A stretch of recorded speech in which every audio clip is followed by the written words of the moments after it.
What's up everyone, and welcome to the channel. So today we're going to take a look at the 2023 Honda CRV. This is the hybrid all-wheel drive sport touring. It's finished off in Canyon River Blue. MSRP is just over $40,000. Now powering this hybrid is the 2-liter 4-cylinder. It's paired to the CVT transmission. It pumps out 204 horsepower, 247 pound-feet of torque. That power sent through the all-wheel drive system, propelling this 3,900-pound SUV from 0 to 60 in 7.5 seconds. Top speed is 115 miles an hour. It also has a fuel capacity of 14 gallons, and you'll expect to see around 40 miles per gallon in the city, 34 out on the highway. This also has a wheelbase of 106.3 inches. Its overall length is 184.4. It has a width of 73.5, a height of 66.5, and its ground clearance measures in at 8.2 inches. As we move on to the exterior styling now for the CRV, let's start off with the Honda badge front and center. From a distance, you can tell it's fairly large, but up close, you'll notice that this is also the forward-facing sensor for the adaptive cruise and distance pacing. For the rest of the grille, it's finished off in gloss black, including the surround, separating it from the bodywork.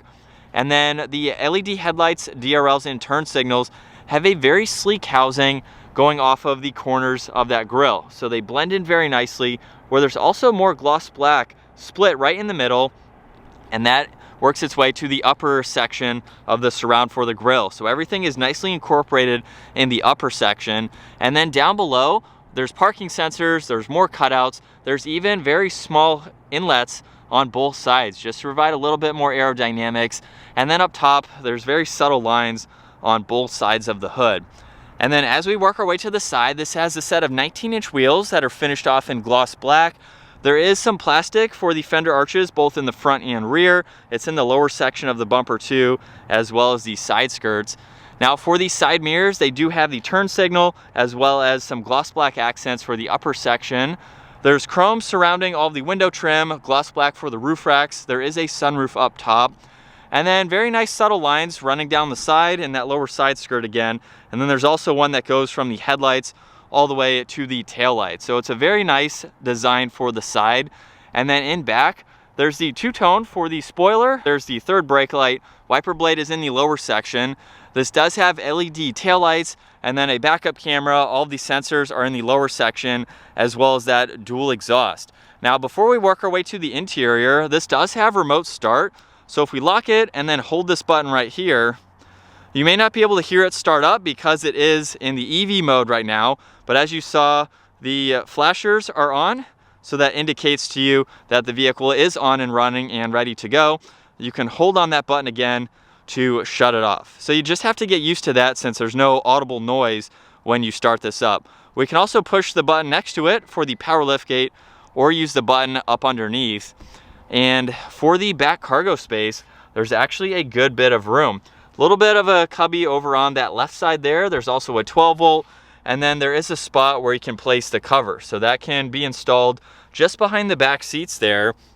And then underneath the floor, you can actually lift this entire section up, where you could probably fit a spare, maybe. Looks like there's some other battery components down there, but you could put some items down there if you really needed to. And then of course you can fold the seats down to give you that much more interior space, especially for a smaller size vehicle like this. Then there's also a button up top that you can use to close that liftgate. Now as we work our way to the rear, it's locked right now, so just grab the front door handle. That will unlock the back door handle, where we have a pretty simple interior. Very nice stitching though in leather on the armrest. There's another trim piece just above that. Some more storage down below, along with one speaker. And then that black leather works its way to these seats, where you can tell I have this side all the way reclined. Passenger side is all the way up. So you have a lot of adjustments between all the way back and up, of course. We have more of that stitching. And at 5'10", I have plenty of space for my feet and my legs. There's also a storage pocket on that passenger side, 2 air vents along with some auxiliaries in the middle.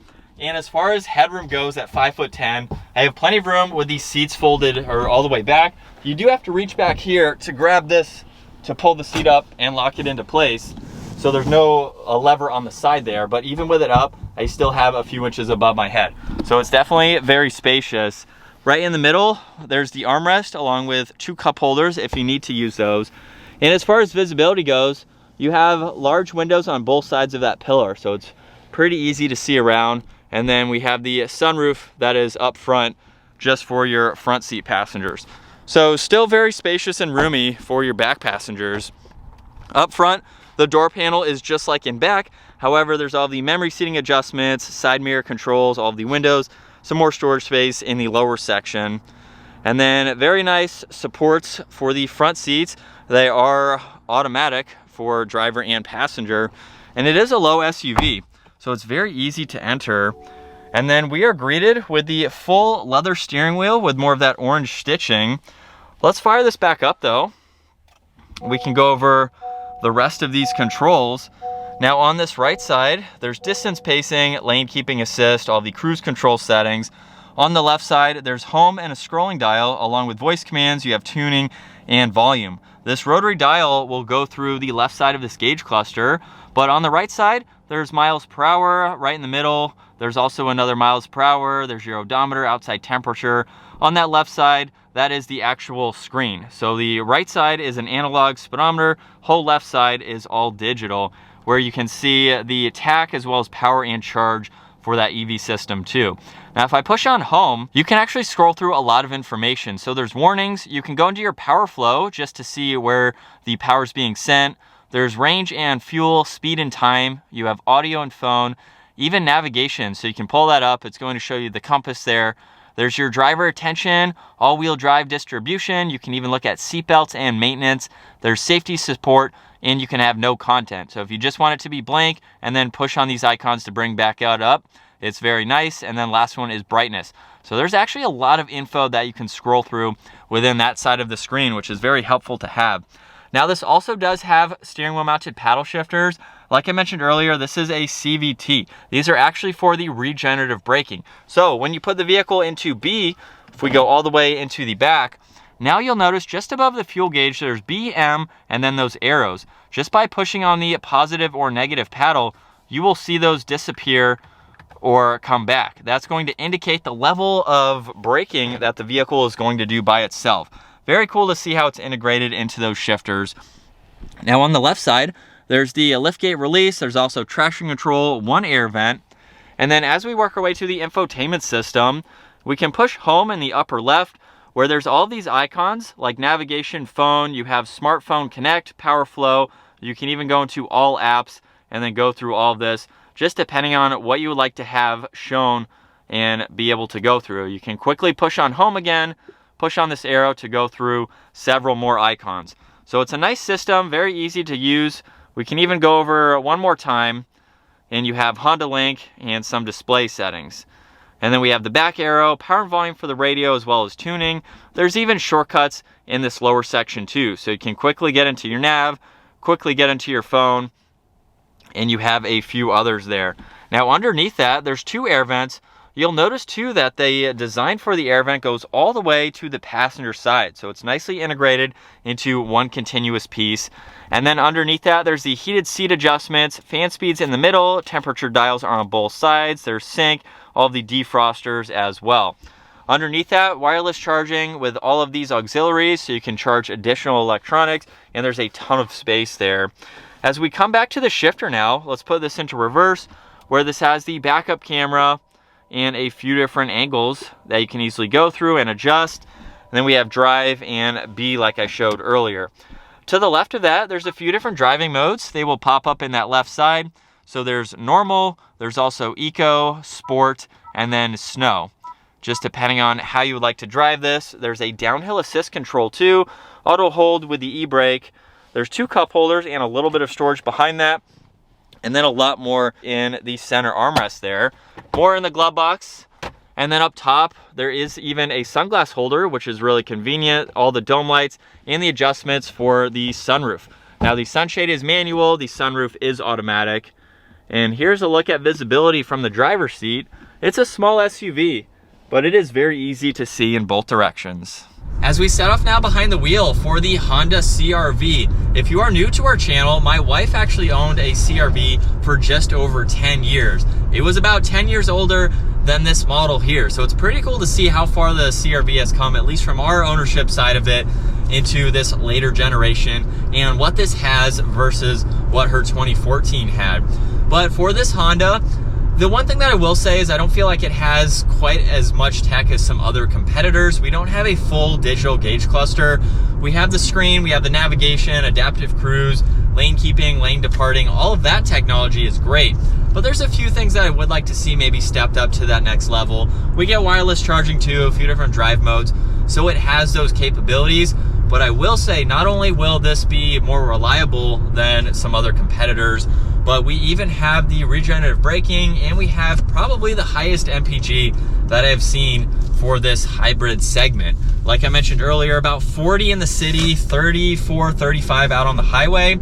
We've actually been averaging a good bit for the last week that we've been driving it. So if we scroll through all the way real quick to range and fuel, we can look at our average of 33.8 over the last 6 or 7 days. That's a combination of highway and city. So not all that bad for this SUV. And for its weight, that's still pretty good. So if you're looking for reliability, you want a smaller SUV that's also going to give you a good bit of interior space, CRV is definitely something to put on your list. As far as its power now, we'll give it a little bit of gas. Doesn't get high in those RPMs, but doesn't feel like it struggles too much. It's still a 4-cylinder, but with that hybrid, you do get a little bit more torque, which is nice to see for this. And you have different driving modes. Of course, that was in normal, so we have sport mode to give it a little bit more throttle response. And now what I want to talk about is putting this into that B setting and using the paddle shifters like I mentioned earlier.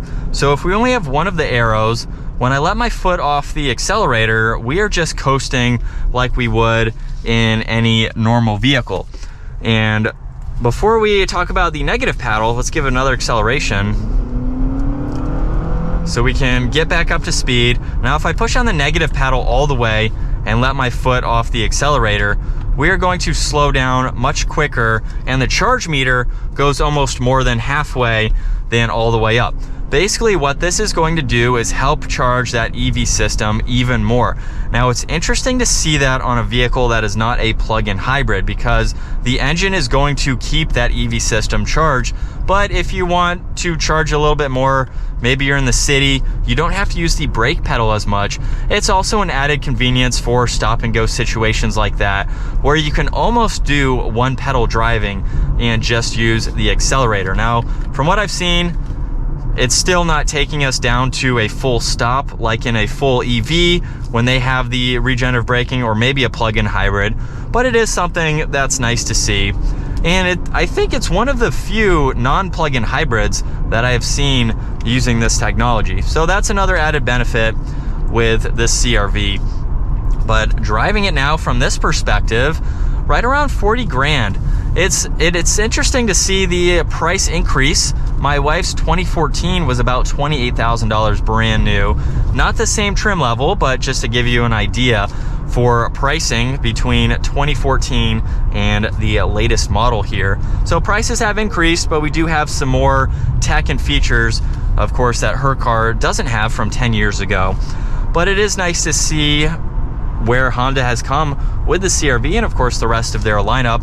So for 40 grand, it's not really all that expensive considering what you're getting, more of the reliability, some of the tech features, nice comfortable ride.